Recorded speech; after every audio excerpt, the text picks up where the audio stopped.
deste-nos vida e perfeição,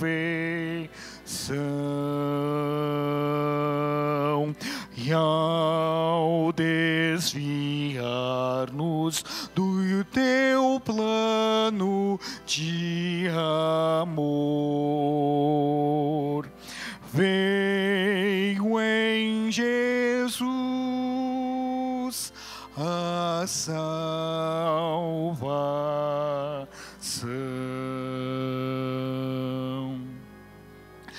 Teu é o poder e o louvor, nosso Deus, teu nosso amor, fervor também. Qual rocha que a verdade ficará, Deus eternal, Senhor, amém.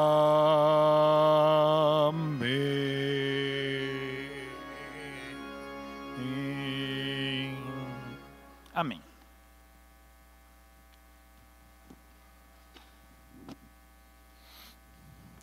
Dentre tantos privilégios que temos ao vir adorar a Deus no sábado aqui nessa igreja, um deles a mais é poder louvar a Deus acompanhados pelo órgão, não é?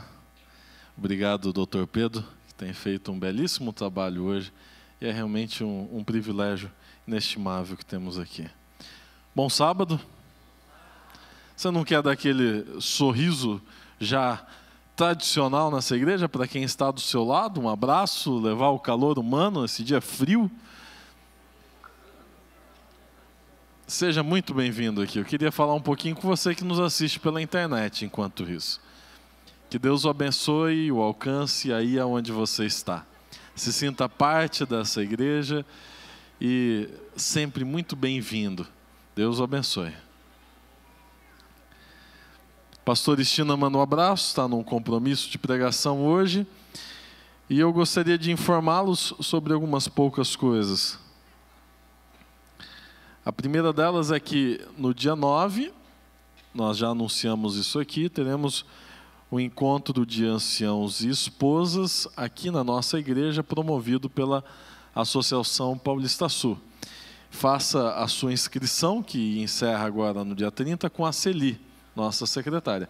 A Celi nós tivemos alguns problemas de telefone nessa semana, manutenção normal do mês de julho, mas já está tudo regularizado, e se você quiser procurar a Celi ainda hoje, ela está disponível para fazer essa inscrição para você. Além de este momento maravilhoso de culto que nós temos no sábado, um dia já dedicado para isso, pronto para louvarmos e adorarmos a Deus, nós temos nossos cultos durante a semana que não estão nem um pouco parados, estão ativos e muito empolgantes, estão ótimos. Temos os nossos cultos de quarta-feira, de sexta-feira, e um destaque para o culto da Mata, amanhã, às 4:45 da manhã. Sem dúvida um desafio, mas um desafio que tem uma recompensa maravilhosa. Você poderá vir ao culto da Mata, e quem vai estar pregando é o pastor Edilson Valiante. Então, será imperdível. Venha, participe. Nossa vontade hoje, o nosso desejo é que você possa ter um relacionamento íntimo com Deus, um encontro real com Ele, e sair daqui alimentado pela sua palavra. Esse é o nosso desejo para você, para este culto. Para enriquecermos de alegria este momento, nós queremos convidar uma família para vir aqui na frente. Queremos convidar a pequena Ana Grelman Miranda, acompanhada do seu pai Diego e da sua mãe Daiane. Este é um momento lindo, e nossa igreja está cada dia mais enfeitada com essas belas crianças, presentes de Deus para nós e para as nossas famílias. Se vocês tiverem algum familiar ou amigo que quiser acompanhar vocês, pode vir aqui na frente também, viu? Eu vi que tem uma caravana acompanhando vocês. Fica sempre mais bonito. Convidar o pastor Mateus para estar com a gente aqui nesse momento. O pastor Mateus vai trazer a palavra para nós nesta manhã. Tudo bem?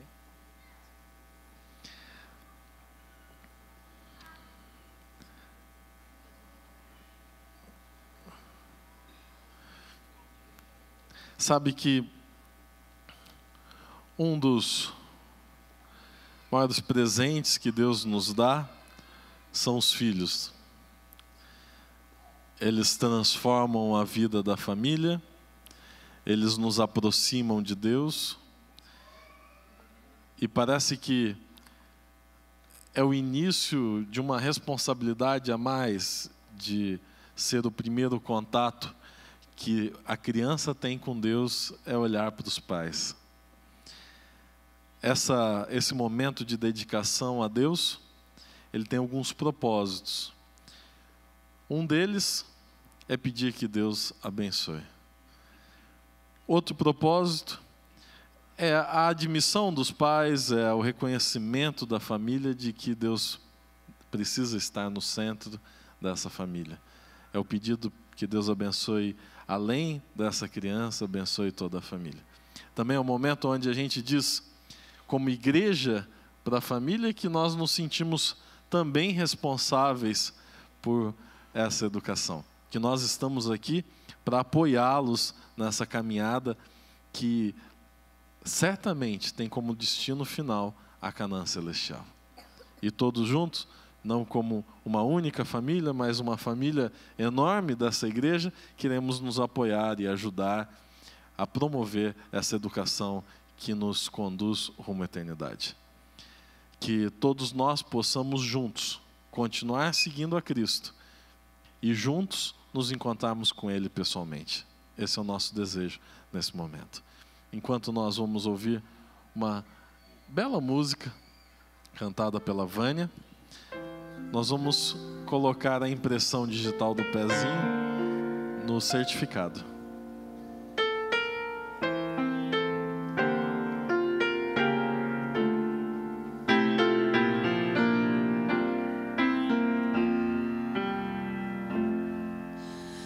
Vê, Senhor, esta menina, meiga e frágil como a flor, necessita de carinho, necessita de amor.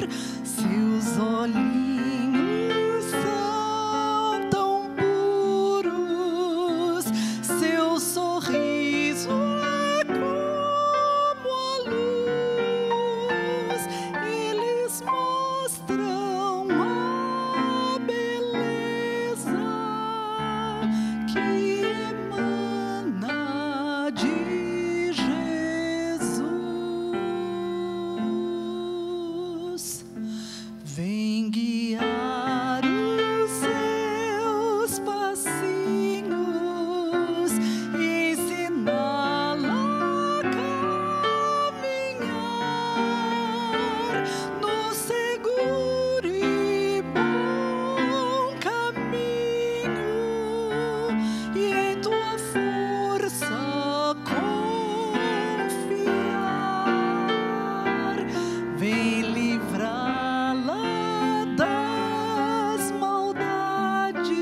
nós vamos nos ajoelhar aqui na frente junto com a Ana e pedir a bênção de Deus. Eu convido a igreja a ficar em atitude de reverência junto conosco.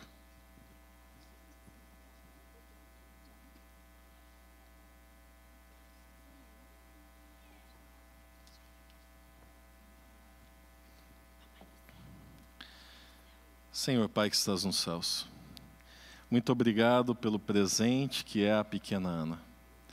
Por favor, Senhor, pedimos agora, humildemente ajoelhados diante de Ti, que o Senhor a abençoe os seus pais, essa família, que eles possam ter sabedoria vinda de Ti para educar a Ana no Teu caminho.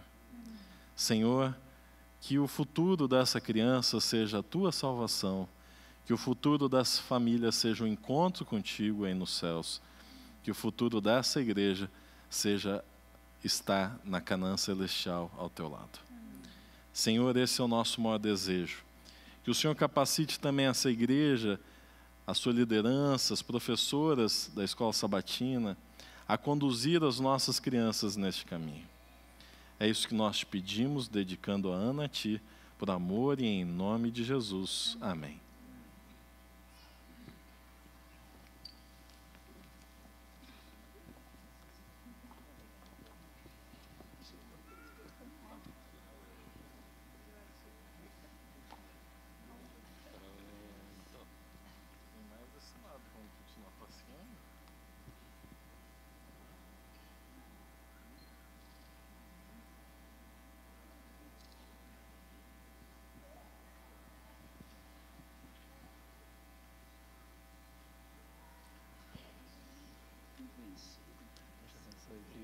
Parabéns, viu?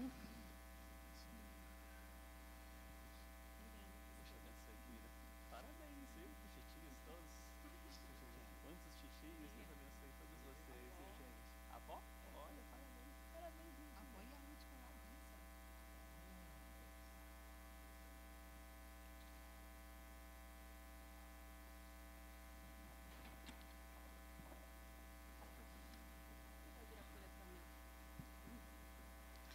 Feliz sábado, igreja.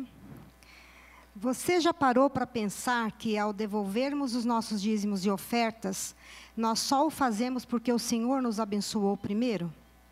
Você já parou para pensar como é fácil louvar e adorar ao Senhor quando todas as coisas estão bem? Quando nos encontramos felizes em todas as esferas da nossa vida? Mas como é difícil, às vezes, num momento de dor, entender que todas as coisas contribuem para o nosso bem e que devemos louvar e adorar ao Senhor, não pelo sofrimento, mas em meio a Ele? Você já ousou pedir ao Senhor que Ele o abençoasse para que você tivesse o prazer ainda maior de servi-lo? E que, através dessas bênçãos, outros também pudessem ser abençoados?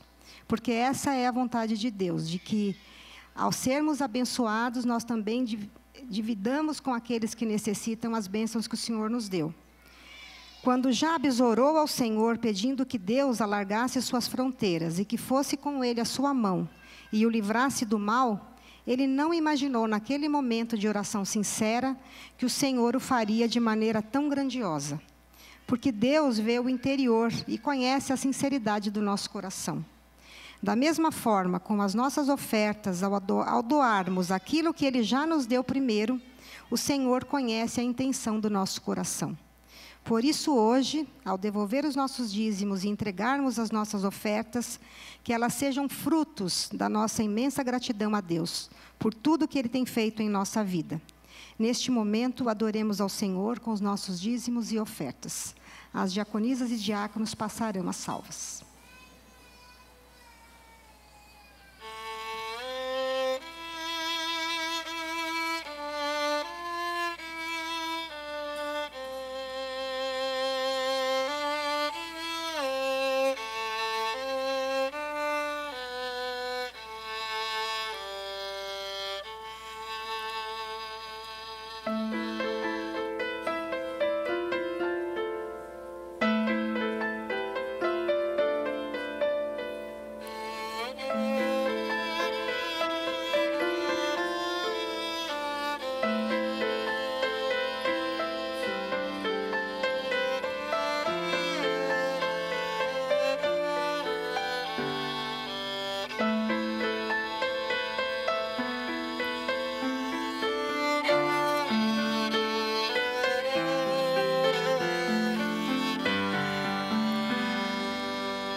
Eu entrego meu coração como oferta de gratidão por tanto amor e proteção, por dar seu Filho amado a minha salvação. Minha vida vou dedicar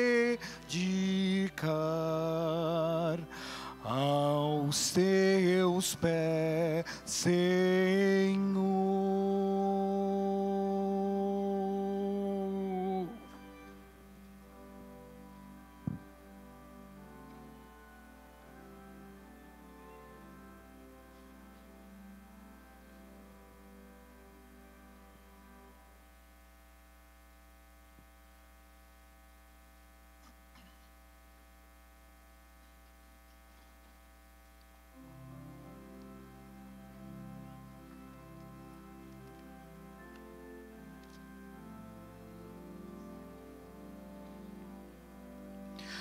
Em teus átrios, meu Deus, eu me encontro.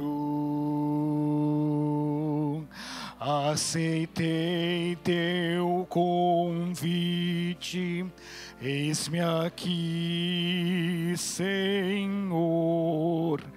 Quero ouvir tua voz e erguer meu louvor, ofertar minha vida em teu altar santo.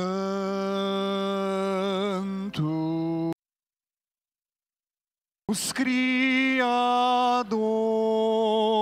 Rei da paz, nosso Pai de amor, digno de adoração, Senhor, aceita o melhor que temos, nosso grato coração.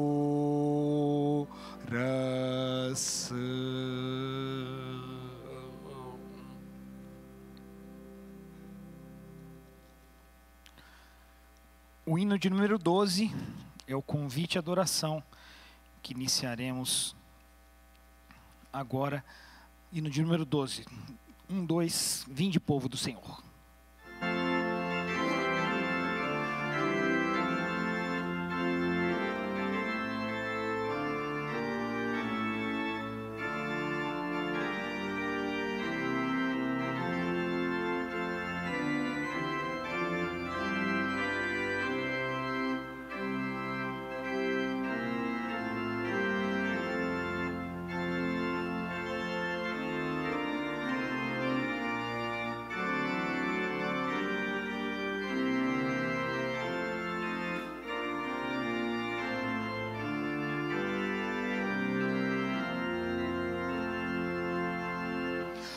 Vinde, povo do Senhor, adorai-o com louvor, ao Deus Trino exaltai, a Jesus, a Deus o Pai, e ao Espírito de luz, que em verdade nos conduz. Vinde, povo do Senhor, adorai-o, Deus de amor. Observemos com fervor este dia do Senhor, pois as bênçãos lá do céu aos fiéis as prometeu. Atentai a sua voz, com amor falar a nós. Vinde, povo do Senhor, exaltai o Criador.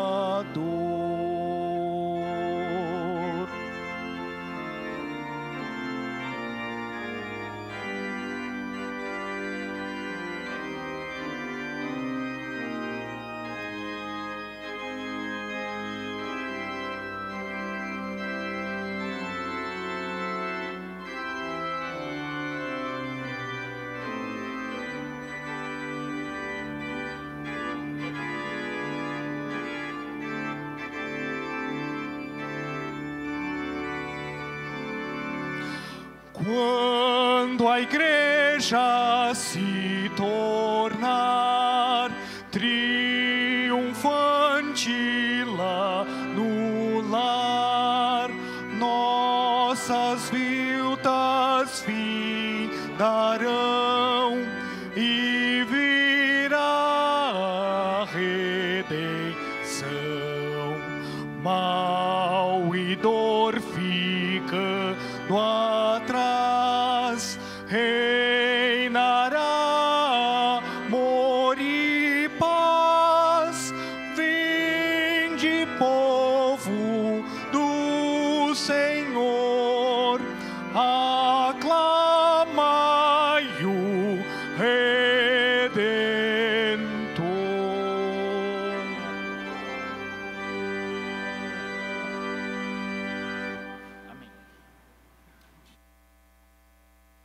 Recentemente, estive vendo na internet o nosso pastor geral, Ted Wilson, solicitando à igreja geral no mundo inteiro para buscar mais comunhão, reavivamento e reforma, devido aos acontecimentos que têm ocorrido no mundo. Já é hora de pedirmos aquilo que está na mensagem desse mundo, desse hino, aclamar por esse reavivamento. Já é hora de Deus cumprir a sua promessa, dessa igreja sair dessa situação de militante para ser a igreja triunfante. Com esse pensamento, vamos colocar de joelhos para uma palavra de oração.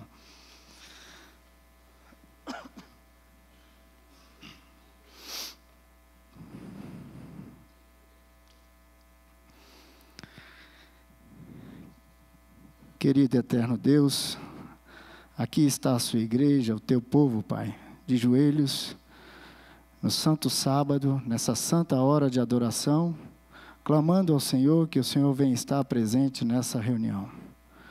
Clamando ao Senhor que o Senhor venha falar através do teu servo, o pastor Mateus, que possamos, a cada dia, sentirmos que Jesus está mais próximo de voltar. Que possamos ouvir os apelos dos nossos líderes, dos nossos pastores, e principalmente do nosso pastor geral, pastor Ted Wilson. Possamos, individualmente, como pessoas, como família, buscarmos em casa o reavivamento e reforma. E que possamos, como igreja, ter o privilégio de encontrarmos o cumprimento dessa profecia, de termos o derramamento do Espírito Santo ainda nos nossos dias. Queremos lhe pedir, Senhor, por todas aquelas pessoas que estão aqui enlutadas com algum problema específico de saúde, com algum problema na família, com filhos, mas especialmente pedimos nesse momento que o Senhor venha nos encher com o seu Espírito e que possamos nos preparar melhor para a volta de Jesus. São bênçãos que nós lhe pedimos, agradecemos, em nome de Jesus. Amém, Senhor.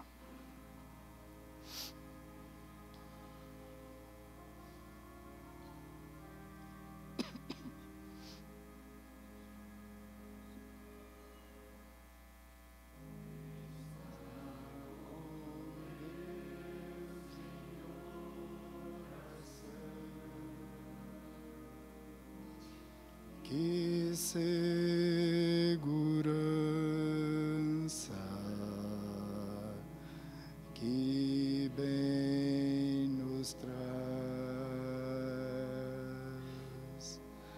abrir a Deus o coração, é descansar nos braços de Jesus, é encontrar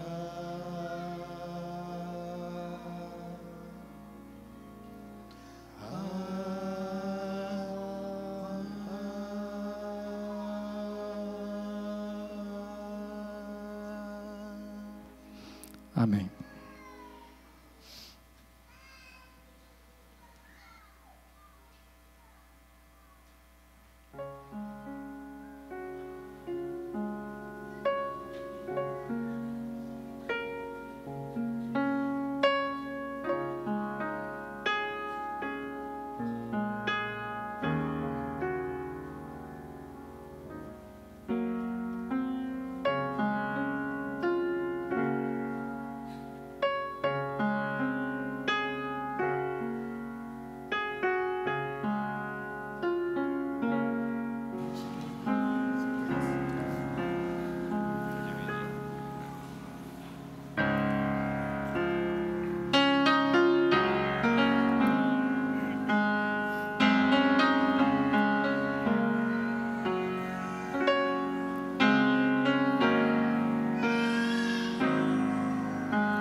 Bom sábado.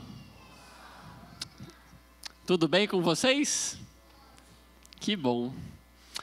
Queridos, antes de começarmos o tema dessa manhã, quero convidar você a fechar seus olhos, pedirmos a bênção sobre esse momento especial do sermão. Querido Senhor, nosso Deus e nosso Pai, muito obrigado, Senhor, por esse dia de sábado. Muito obrigado porque o Senhor nos trouxe até aqui, o Senhor nos refrigera, o Senhor nos acalma, o Senhor restaura a nossa vida, a nossa saúde. Pai, queremos suplicar agora, Senhor, a Tua bênção sobre esse momento em que vamos estudar a Bíblia, Pai. Que o Senhor nos ajude a compreendê-la. Abra nosso coração e nossa mente para que possamos ouvir a voz do Teu Espírito e que o Senhor possa transformar a nossa vida nessa manhã de sábado. Abençoe a cada um dos Teus adoradores aqui presentes, que todos eles possam sair desse lugar cheios, Pai, cheios do Espírito, cheios de vida para compartilhar com as pessoas que perecem nesse mundo. Os abençoe e os guarde. Isso, Pai, é o que nós suplicamos, em nome de Jesus. Amém. Bom, vocês sabem, como todo bom indivíduo, eu tive aulas de história. Das minhas aulas de história, eu me lembro que meu professor de história, na verdade, meu professor não, quase todos os meus professores de história, no primeiro dia de aula, eles abriam com uma frase: o objetivo do estudo da história é compreender o presente para que nós possamos construir o futuro, ou para que possamos construir um futuro melhor. Esse é o grande objetivo do estudo dessa disciplina. Hoje, quero refletir um pouquinho com vocês sobre uma mensagem que a palavra de Deus tem para cada um de vocês hoje, nos dias que nós vivemos. Aquilo que muitas vezes nós chamamos de verdade presente. Para começar, para que a gente possa entrar nesse espírito, quero refletir com vocês sobre 2 eventos que moldaram a maneira como eu e você pensamos, como eu e você agimos, o mundo em que nós nascemos, vivemos e aprendemos tudo o que sabemos. As 2 grandes guerras mundiais. O mundo mudou muito a partir desses 2 grandes eventos. Como era o mundo antes que tenham havido ali as 2 grandes guerras mundiais? Bom, era mais ou menos assim. Nossos antepassados estavam muito felizes, muito empolgados, em virtude de grandes descobertas científicas feitas. Estavam deslumbrados com o aparecimento de muitas invenções, máquina a vapor, máquinas de costura gigantescas, agora podiam produzir em larga escala. Estavam deslumbrados também com o advento do método científico. Eles agora descobriam as coisas por meio de experiência e testavam e conferiam os resultados. E as coisas pareciam que iam sempre evoluindo. E a teoria da evolução também surge nesse mesmo momento histórico. A ideia em que, que as pessoas estavam imersas ali, era que a ciência iria avançar de tal modo, o ser humano iria crescer, iria se desenvolver, que isso iria culminar em um momento em que não haveriam mais doenças, não haveria mais necessidade de conflitos, porque haveria conforto para todos, haveria comida disponível para todos. Então, sem conflitos, sem doenças, seria criado então o super-homem ali, a evolução, o último estágio do ser humano. Aí entram em cena as 2 guerras mundiais. O que essas guerras mundiais provocaram? Provocaram uma grande desilusão. Todas aquelas grandes invenções, o avião, aquelas máquinas que tinham aparecido, que produziam ali em massa, em larga escala, agora eram utilizadas para produzir armamentos, para fazer guerra, para os homens matarem uns aos outros. E mais, tudo isso culminando com forma Por exemplo, experimentadas por tantos judeus nos campos de concentração, formas refinadas de matar. Ou então ainda, experimentada pelos japoneses em Hiroshima e Nagasaki, com bombas agora, que faziam explosões assim, que simplesmente dizimavam tudo aquilo que era vida em raio de vários quilômetros. Armas novas, novas formas de matar, novas formas de morrer, novas formas de guerrear. Esse foi o grande prêmio do iluminismo, o grande prêmio que todo aquele avanço, que toda aquela pesquisa, que todo aquele entusiasmo pelo desenvolvimento do ser humano levou. Em vez de chegarmos ao super-homem, chegamos ao fundo do poço. Pois bem, e é nesse mundo, um mundo pós-guerra, que eu e você nascemos, independente da sua idade, independente de quem você seja. Nascemos em um mundo em que nós não temos mais tanta fé assim na ciência. Já aprendemos que ela realmente não resolve todos os problemas. Se o homem descobre uma coisa nova ou não descobre, nós abrimos nosso jornal normalmente, vamos para o trabalho normalmente, não tem problema. Não criamos grandes expectativas com eleições, com governos. A ideia de que um belo dia vai surgir alguém que vai acabar com todos os problemas também já se foi há muito tempo. Não acreditamos nem mais na Copa do Mundo, tantos foram os comentários que ela ia ser comprada, tal, enfim. Nós temos o momento nosso de vida, é um momento de desilusão total com todo tipo de instituição, o que inclui a igreja também. Não queremos mais igreja, não queremos mais saber ali que alguém ou alguma coisa vai efetivamente resolver os problemas. E aí também entra o nosso título do sermão de hoje, um título brilhante. Analgésicos. Para mim, é uma das melhores metáforas do momento de vida nosso aqui no nosso planeta. Analgésicos. O que é o analgésico? Do grego, é não mais algoz, não mais dor.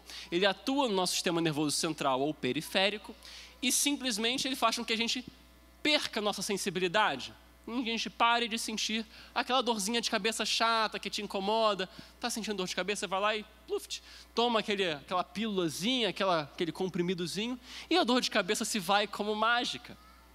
Como nossos pais, nossos antepassados, no período pré-guerra, iriam resolver uma simples dor de cabeça? Eles iriam pesquisar a cura para a dor de cabeça.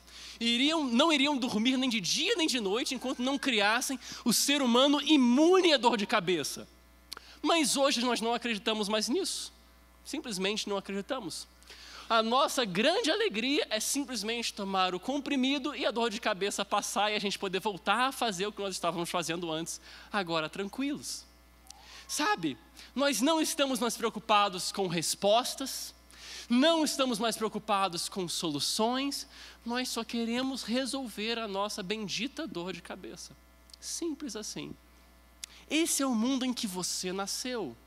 Não nos importamos com muita coisa, almejamos pouco, almejamos muito pouco.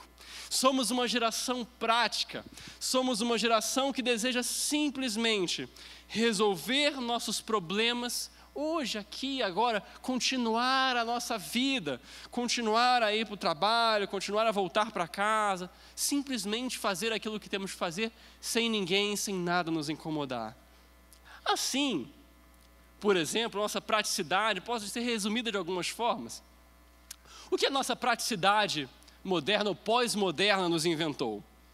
Para dores de cabeça, temos Doril, Tilenol, aspirina, entre outros. Para problemas em casa, eu posso me enfiar no meu trabalho e trabalhar para que meu sucesso profissional possa compensar o meu fracasso pessoal.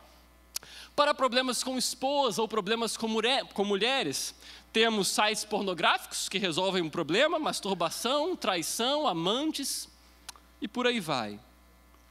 Para problemas com sono, você está passando por, enfim, grande sonolência, café.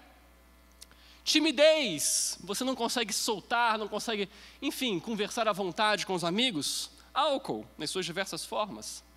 Ansiedade, cigarro, simples assim. Para emagrecer, uma das maiores invenções dos últimos tempos, vomitar.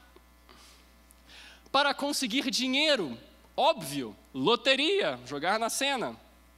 Para ter amigos, Facebook, não poderia ser outra resposta. Para esquecer problemas, jogos eletrônicos, filmes, baladas. Para todos os anteriores, drogas ou suicídio, resolve tudo.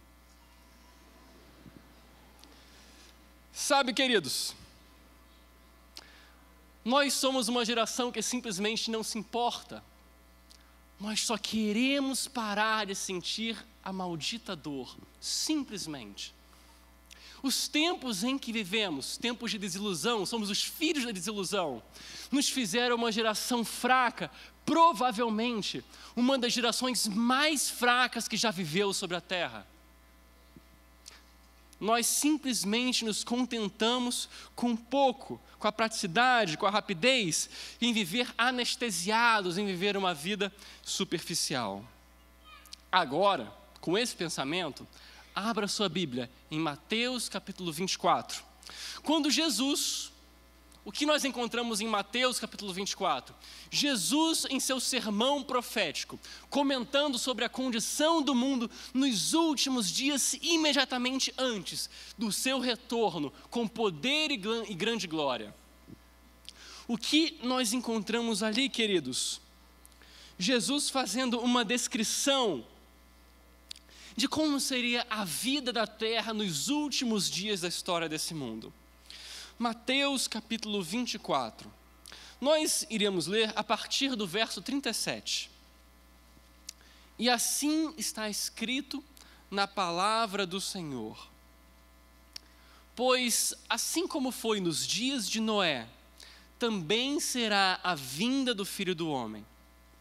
Porquanto, assim como nos dias anteriores ao dilúvio, comiam e bebiam, casavam e davam-se em casamento, até o dia em que Noé entrou na arca e não perceberam, a não ser quando veio o dilúvio e os levou a todos, assim será também a vinda do Filho do Homem. Jesus, ele parece que usa o mesmo princípio. Precisamos lembrar da história para compreender o presente e poder fazermos escolhas melhores para o nosso futuro. O que temos no dilúvio? O que tem em comum o dilúvio com a volta de Jesus? Bom, ambos serão marcados por, um certo sentido, catástrofe global. Ambos darão fim à vida na terra como nós a conhecemos. Isso aconteceu no passado, no dilúvio, isso acontecerá novamente quando Jesus voltar. O mundo, como você conhece, todinho ele, irá acabar. E então virá o quê? Vamos falar logo a boa notícia. Um mundo onde não existe paz, nem sofrimento, nem coisa alguma de ruim que existe aqui, nesse mundo que nós vivemos. Bom, mas como viviam, qual é a história das pessoas que viviam antes do dilúvio? No sermão de hoje iremos ver poucos textos. Esse é um, deixe-o marcado, voltaremos a ele mais tarde, mas dê um pulinho lá em Gênesis capítulo 6. Em Gênesis capítulo 6 é onde nós efetivamente encontramos a história de como viviam as pessoas antes do dilúvio. Jesus disse que a situação é parecida. Precisamos entender o porquê, precisamos aprender as lições. Gênesis, primeiro livro da Bíblia, muito fácil de achar, capítulo 6. O que nós encontramos ali? Como viviam os antediluvianos? Capítulo 6, verso 5, na palavra de Deus está escrita: viu o Senhor que a maldade do homem se havia multiplicado na terra e que era continuamente mal todo o desígnio do seu coração. Como era a vida no mundo antes do dilúvio? Era uma vida de muita maldade. A maldade prevalecia em todos os cantos. Era mentir, era roubar, era trair, era interesses, pessoas usando umas às outras, simplesmente a fim de adquirir vantagem. Maldade era tudo aquilo que aqueles homens pensavam e sabiam fazer. Eram tempos, portanto, tempos de medo, tempos de insegurança. O que mais? Verso 11, observe, capítulo 6, verso 11. O que mais sabemos sobre a vida na terra antes do dilúvio? A terra estava corrompida à vista de Deus e cheia de violência. As pessoas eram violentas, outros tinham medo de sair em casa, Sem mais nem menos, alguém podia estar vivo hoje e acontecer alguma coisa, estar morto no dia seguinte. Os homens estavam inquietos, os homens brigavam uns com os outros, haviam conflitos, haviam guerras. Esse é o cenário do mundo antes do dilúvio. O que mais sabemos? Sabemos mais ainda. Sabemos o que aparece aqui no capítulo 6, verso 1 e 2. Acompanhe. Como se foram multiplicando os homens na terra, eles nasceram filhas, vendo os filhos de Deus, que as filhas dos homens eram formosas, tomaram para si mulheres, as que entre todas mais lhe agradavam. Bom, agora esses versos são um pouco menos claros do que os outros que a gente leu. O que significa filhos de Deus viram as filhas dos homens que eram formosas? Alguns teólogos, algumas pessoas que estudam a Bíblia vão dizer, aqui está, eis aí o momento em que os alienígenas chegaram na Terra, se acasalaram com os seres humanos e deram início a uma raça diferente. Outros vão falar que não são alienígenas, mas que são anjos, que não resistiram à beleza das mulheres aqui terráqueas e também, enfim, fizeram ali casamentos entre homens e anjos, criando aberrações. Mas sabe, queridos, existe um princípio bíblico, que é a forma pela qual nós resolvemos questões difíceis. O que fazer quando eu e você nós lemos uma coisa na Bíblia que a gente não entende? Como a gente resolve? Será que a gente tenta pensar em todos os filmes que a gente já assistiu na vida e tenta ver qual deles se encaixa em Gênesis? Não é bem assim.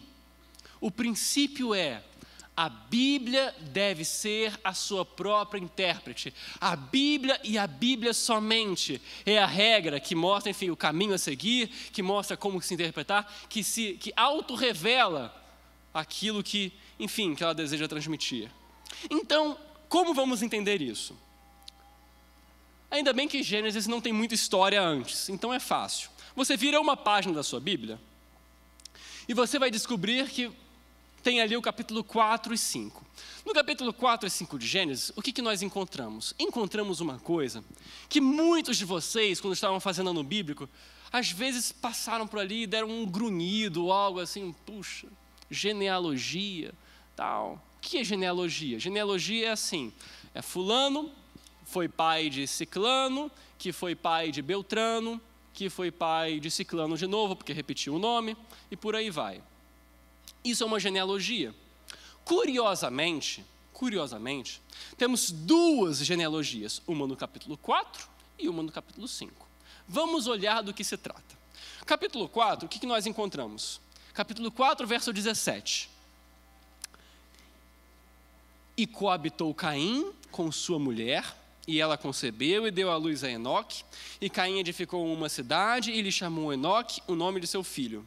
E a Enoque nasceu Irade, a Irade nasceu Meujael, a Meujael a Metusael, a Metusael a Lameque, e por aí vai. E então continua ali toda a descendência de quem? De Caim. Essa genealogia contém a história dos filhos de Caim. Quem foi pai de quem na família de Caim? Curiosamente, de novo curioso, né? Estou muito curioso hoje. No capítulo 5, nós vemos aqui um outro início de uma outra genealogia completamente diferente. O que aparece no capítulo 5, verso 1? Vamos ler juntos. Este é o livro da genealogia de Adão, ou então, poderia ser traduzido, esse é o registro da família de Adão, da história de Adão. No dia em que Deus o criou, a semelhança de Deus o fez. Homem e mulher os criou e os abençoou, ele os chamou pelo nome de Adão no dia em que foram criados. E viveu Adão 130 anos e gerou um filho à sua semelhança, conforme a sua imagem. Ele chamou Sete. E por aí vai. A genealogia de Caim começa com quem? Quem é o primeiro personagem da genealogia de Caim? Caim. Excelente, nota 1000. Na segunda genealogia, quem é o personagem que dá início à família? Deus. Deus. A genealogia começa com Deus. No dia em que Deus criou o homem, aquela parte que diz, esse é o livro da genealogia de Adão, é como se fosse o título. O livro de Gênesis tem 10 títulozinhos desse, subdivisões do livro. A genealogia começa com Deus. Deus criou o homem e ele chamou Adão. E Deus fez o homem o que? A sua imagem e semelhança. E Adão tem o seu filho Sete, que, reparem, também é a sua imagem e semelhança. Temos duas famílias. A família que começa com Caim e uma família que começa com Deus. E você agora já está fazendo a ligação na sua cabeça com aquilo que aparece em Gênesis 6. Se no capítulo 4 temos uma família dos filhos de Caim, se no capítulo 5 temos a família dos filhos de Deus, quem são os filhos de Deus e os filhos dos homens aqui no capítulo 6? Enfim, a genealogia de Caim e a genealogia ali do registro de Adão, que começa com Deus. Simples assim, sem misticismo, sem grandes voltas, sem invasões do planeta Terra, nada disso. Simples assim. Agora, vamos entender o significado, agora vamos entender isso aqui. Sabendo de quem nós estamos falando, o que o texto está nos dizendo que aconteceu com o mundo das pessoas que viviam antes do dilúvio. O texto está dizendo que aconteceu assim. Sabe a família que teve a sua origem em Deus? Ou seja, aquela genealogia tem o registro de todos os homens fiéis a Deus daquela época. Adão se arrependeu do seu pecado, foi fiel a Deus, foi. Sete, Enos, aí a Bíblia até diz, foi com Enos que começou-se a se invocar o nome do Senhor. Grandes nomes, Enoque, que foi arrebatado ao céu, Matusalém, que também o seu nome servia como uma profecia viva para as pessoas do seu tempo, o próprio Noé. A família que tem sua origem em Deus, aqueles nomes registrados ali, é naturalmente a família do povo de Deus. Só que o texto nos diz que aconteceu que os filhos do povo de Deus começaram a ver as filhas de Caim e viram que as filhas de Caim eram tão bonitas. Elas tinham uma conversa diferente, sabe? Elas sabiam falar de assuntos que as outras meninas não sabiam falar. E aí então eles foram se interessando, viram que elas eram formosas, se agradaram delas a seus próprios olhos, e eles resolveram o quê? Se casar com elas, e se uniram com elas.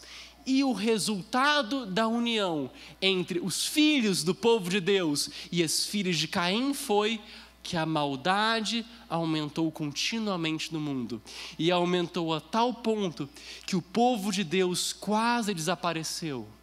Quase desapareceu, por quê, pastor? Porque naturalmente, quando os filhos do povo de Deus começaram a namorar e a casar com as meninas que não eram do povo de Deus, mas que eram da família de Caim, que começa com um assassinato, que termina com um assassinato, Lameque também era assassino, é a família dos rebeldes. Aconteceu que esses do povo de Deus começaram a esfriar na sua fé, a tal ponto que nos dias do dilúvio, a Bíblia diz no capítulo 6, que Deus viu que todo mundo era mau, mas apenas Noé achou graça diante do Senhor. Todo o resto da família de Noé, todos os outros filhos e filhas que a gente lê lá, todos eles tinham se corrompido, todos eles tinham abandonado a esperança, tinham abandonado o seu Deus, por amor à beleza, por amor ao passatempo momentâneo. Aqui fica o alerta para cada um de nós aqui hoje, abre parênteses. Se você namora, se relaciona com uma pessoa que não tem a mesma fé que você, naturalmente, você de cara já está passando uma mensagem para ela, que ela é mais importante para você do que questões religiosas. Religião para você não deve fazer diferença entre as pessoas. Então, ela é mais importante que a sua religião. E se ela é mais importante que a sua religião, essas mensagens subliminares são sutis. Você comunica isso para a pessoa que você namora sem perceber. O que pode acontecer? Pode acontecer que as concessões vão ficando cada vez maiores. É um risco. As coisas podem dar certo, mas podem também dar muito errado. Então, queridos, cuidado. Um dos grandes problemas que levou o mundo antes do dilúvio a perder ali a sua luz no mundo foi exatamente a união entre pessoas que não tinham a mesma fé por causa do próprio prazer, por causa da própria vontade. Então, cuidado, fecha parênteses. Como era, vamos agora fazer o sumário, como era o mundo antes do dilúvio? Era um mundo de violência, era um mundo de maldade, um mundo em que a fé estava se perdendo rapidamente, era um mundo em que as pessoas sofriam por conta de tudo isso. E aí vem a grande questão: como que as pessoas, antes do dilúvio, elas lidavam com todos esses problemas? Eu e você lidamos com a violência hoje. A gente toma cuidado de sair de casa à noite e tal, enfim. Como que as pessoas que viveram antes do dilúvio lidavam com essa situação? Volte naquele texto de Mateus que lemos no começo. Mateus capítulo 24. Espero que você tenha deixado marcadinho. É tão fácil. Mateus capítulo 24, ali do verso 37. O mesmo texto que lemos no início. E aqui nós encontramos a maneira deles de lidar com as dificuldades que eles enfrentavam. Pois assim como foi nos dias de Noé, estou lendo de novo o mesmo texto, também será a vinda do Filho do Homem. Porque, assim como nos dias anteriores ao dilúvio, comiam e bebiam, casavam e davam-se em casamento, até o dia em que Noé entrou na arca. Como os antediluvianos lidavam com a maldade do mundo, como os antediluvianos lidavam com uma sociedade que estava rapidamente indo por água abaixo, como que eles lidavam com tantas questões problemáticas de violência, de segurança, etc. Eles comiam, bebiam e davam-se em casamento, eles faziam festa. Puxa, está tudo ruim, indo de mal a pior. Puxa, que ruim, né? Então, vamos esquecer isso, tem um lugar novo ali e tal, vamos lá, deixa isso para lá. A vida é muito curta. Eles simplesmente comiam, bebiam, davam casamento, simplesmente faziam festa. Está ruim, vamos esquecer isso, bola para frente. Amanhã é um novo dia e por aí vai. Como eles lidavam? Eles se anestesiavam. A comida, a bebida, a festa, a farra, esse era o analgésico deles. Comemoravam coisas sem sentido, simplesmente para esquecer as amarguras da sua própria vida. Mas aconteceu um efeito colateral, como acontece com a maior parte dos analgésicos. Você deve ler as bulas sempre e consultar o seu médico. Por quê? Acontece que, em meio às festas, em meio à busca ali por esquecer o próprio sofrimento, aconteceu o que aconteceu no verso 39. Noé entrou na arca e não o perceberam, a não ser quando veio o dilúvio e os levou a todos. O efeito colateral do uso contínuo de analgésicos, do uso contínuo de drogas para reduzir a dor, é que com o tempo nós vamos perdendo a sensibilidade e podemos inclusive adquirir uma certa dependência. Por exemplo, tem pessoas que têm dores de cabeça crônica e às vezes tomam remédio para dor de cabeça, mesmo que estejam sem dor de cabeça, só para não ter dor de cabeça. Entendeu? O vício simplesmente faz aquilo porque tem que fazer como um ritual. Qual o problema deles? A sociedade deles iria afundar, iria literalmente por água abaixo. Mas Deus foi bom e colocou diante de todos eles naquela época uma porta imensa, bem grande mesmo, de salvação ali na arca que Noé construiu. E Noé pregava, insistia, esse mundo será destruído, tudo que vocês conhecem vai passar. Mas eles estavam tão preocupados em simplesmente amenizar o sofrimento deles naquele momento, e simplesmente continuar vivendo mais um dia, amanhã um novo dia, e amenizavam a dor deles hoje e amanhã um novo dia, que eles não perceberam o dia em que a porta fechou, e só perceberam quando era tarde demais. Eles estavam com os sentidos embotados, eles estavam sem sensibilidade, não conseguiam ouvir a voz de Deus, não conseguiam ver a porta da salvação na frente deles, não conseguiam se preparar para nada, simplesmente conseguiam tomar mais drogas, simplesmente conseguiam sempre para amenizar um pouco a vida sofrida e miserável que eles tinham. Essa é a vida do mundo antes do dilúvio, que tem uma lição para mim e para você, para que eu e você possamos fazer diferente, para que eu e você não tenhamos o mesmo fim. fugindo do sofrimento, eles se refugiaram no lugar errado e perderam tudo. Mas existe uma alternativa melhor. No livro de Eclesiastes tem uma passagem. O livro de Eclesiastes tem várias passagens que tem quase que um ligeiro humor. Essa é uma que eu gosto. Mais vale um cão vivo do que um leão morto. Tudo bem que nós temos menos força de vontade que os antediluvianos. Tudo bem que eles viviam 900 anos, a gente vive no máximo uns 70, 80.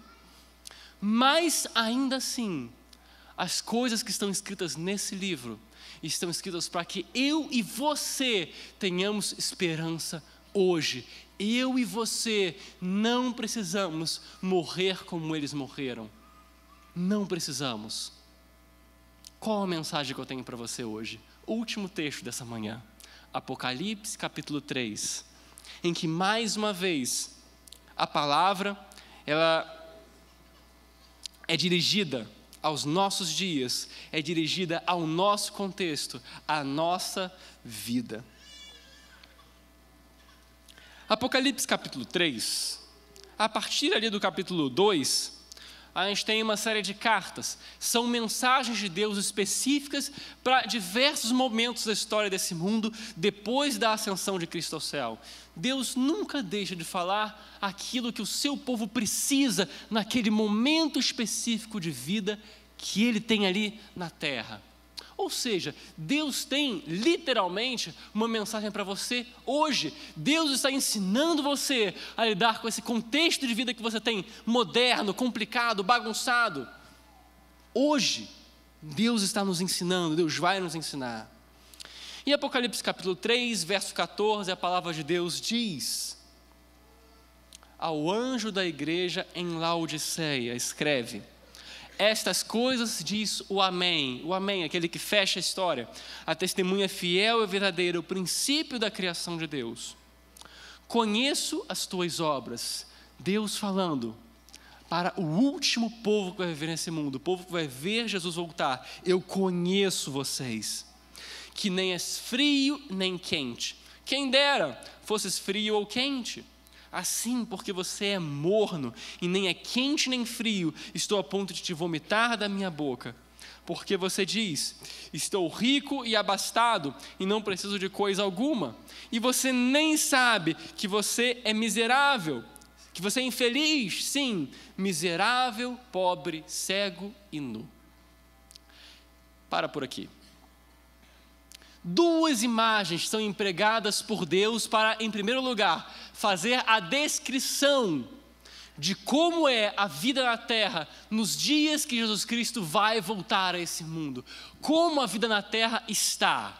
A primeira dessas imagens, a primeira desses símbolos, dessas metáforas, é a ideia de uma bebida que não está nem quente nem fria, que está ali morna, insossa.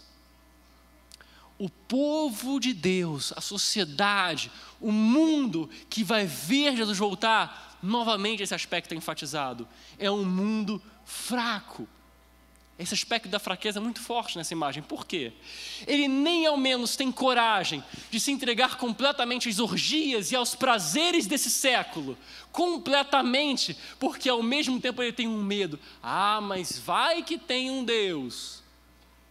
Mas também não se entrega completamente a esse Deus, porque esse indivíduo também é um covarde, que também tem medo de perder as alegrias de agora, de perder as festinhas, de perder as alegriazinhas desse mundinho aqui. Ele não se entrega nem a Deus e nem à diversão, e por isso ele vai perder o melhor dos dois mundos. Esse povo será o mais infeliz que já caminhou sobre a terra, porque ele não tem nada. Não tem a alegria insana e satânica de fazer aquilo que é errado, enfim, completamente rebelde. E também não tem a alegria divina de estar nas mãos de Deus. Ele não tem nada. É um povo completamente vazio, porque não é frio e nem quente. Essa é a primeira imagem, a fraqueza, a fragilidade dessa sociedade. E a segunda imagem é uma imagem muito curiosa. A de um indivíduo que o anjo encontra, e esse indivíduo, ele, enfim, é miserável, é pobre, é cego e nu, mas diz ali, olha, tá tudo bem, não preciso de nada. Eu já tive a oportunidade, não sei quantos de vocês tiveram, de dar estudo bíblico a um indivíduo de bom caráter, mas que lutava contra as drogas. É muito triste. Ele era pai de família. E por conta do uso dos narcóticos, por conta do uso das drogas, quando ele usava, ele saía de casa, é porque ele ficava com muita vergonha, e ele passava a noite debaixo da ponte, qualquer viaduto desses que tem aqui por São Paulo, enfim, e se largava lá e lá ficava, perdido, longe da família, naquele estado decrépito, roubado, sem nada, simplesmente ali em transe, simplesmente ali sem sentir nada, sem sensibilidade, sem dor. Por vezes, sua família ia procurá-lo, e por vezes ele falava, tá tudo bem, olha, deixa aqui mais um pouco, tal. Não queria ir para casa porque estava com vergonha, e falava, não, tá tudo bem comigo. Pobre, cego, nu, miserável, sem nada. É a mesma cena, é a mesma cena. A nossa sociedade é descrita nos mesmos termos. O povo que vai ver Jesus voltar é descrito nos mesmos termos. Querido,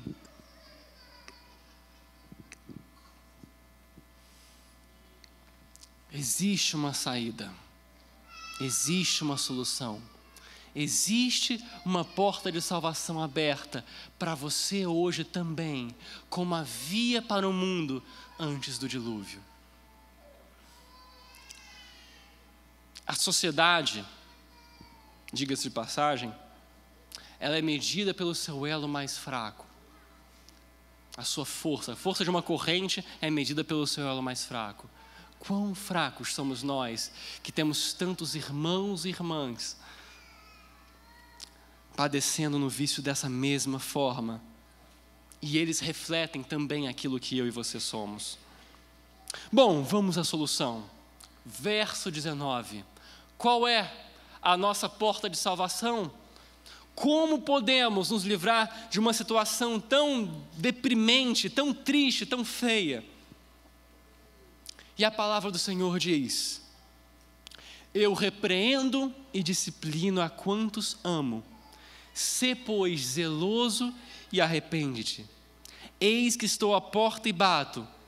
E se alguém ouvir a minha voz e abrir a porta, eu entrarei em sua casa e cearei com ele e ele comigo. Uma coisa importante sobre casas. Quando a Bíblia foi escrita, naturalmente, não haviam ainda os apartamentos, não haviam edifícios. As pessoas não moravam como tantos de nós moramos aqui, só com uma portinha. Então, elas tinham um quintal na frente, porque elas moravam em casa. E na comportagem, nós aprendemos que você não chega na casa de uma pessoa entrando o quintal adentro. Você, educadamente, você chega ali na pontinha, ali da cerquinha, bate palma, ou então grita, fulano, tal, porque você não quer invadir a propriedade da pessoa. A menos que seja uma emergência. A menos que seja uma emergência. Então você vai, você bate na porta, porque a pessoa precisa te ouvir, ela precisa tomar uma atitude.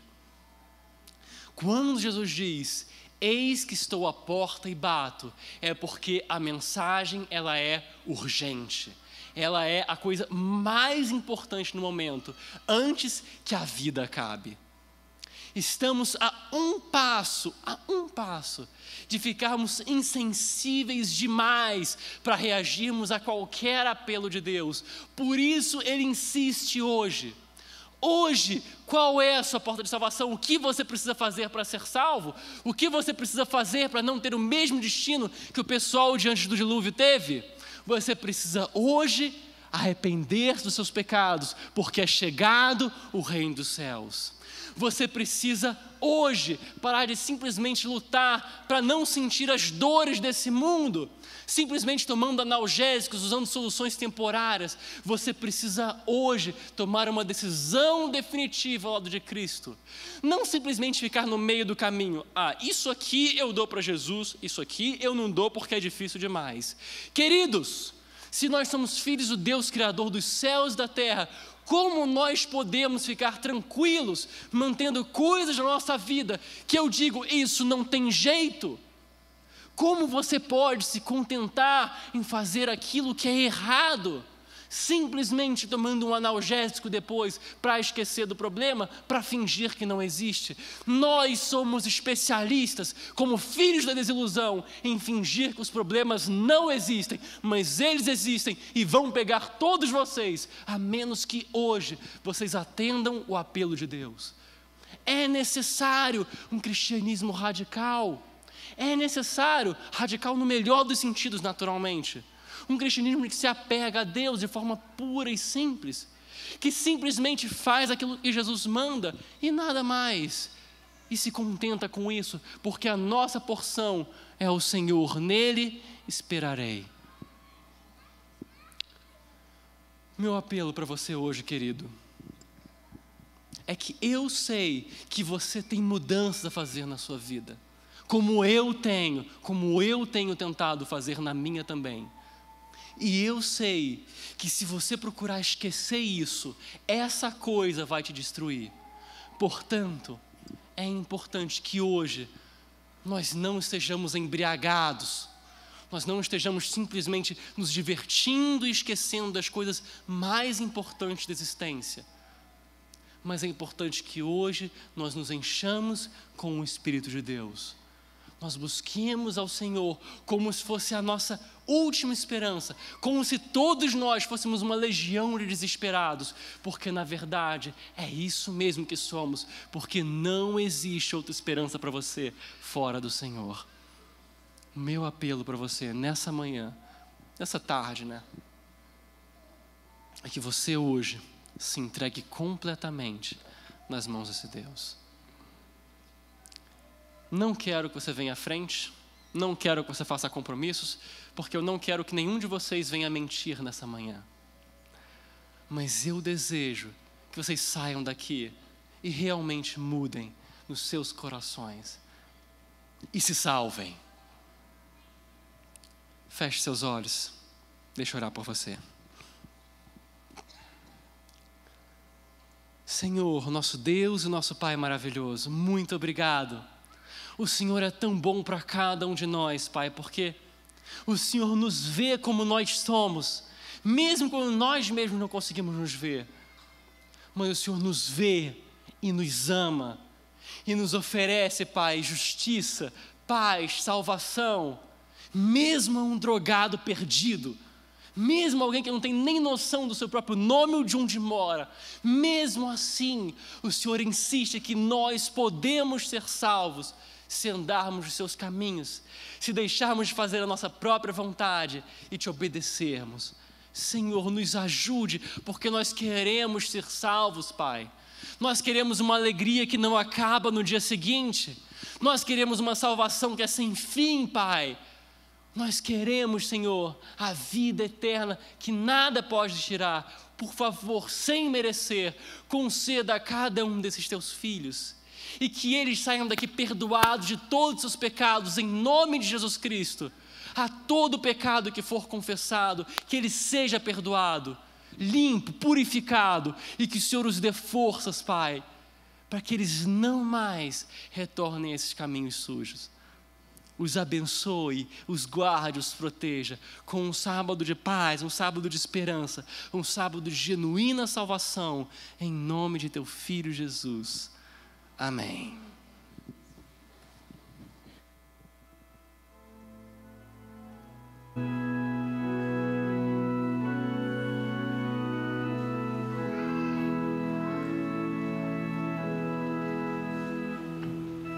Em paz eu vou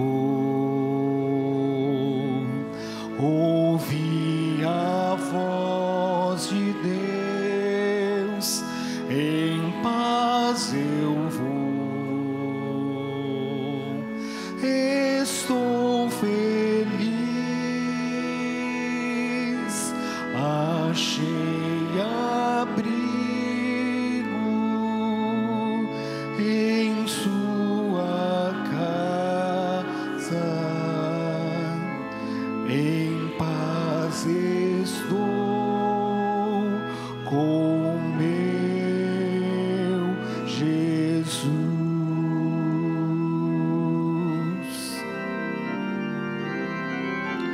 Em paz eu vou ouvir a voz de Deus. Em paz eu vou, estou feliz, achei abrigo em sua casa, em paz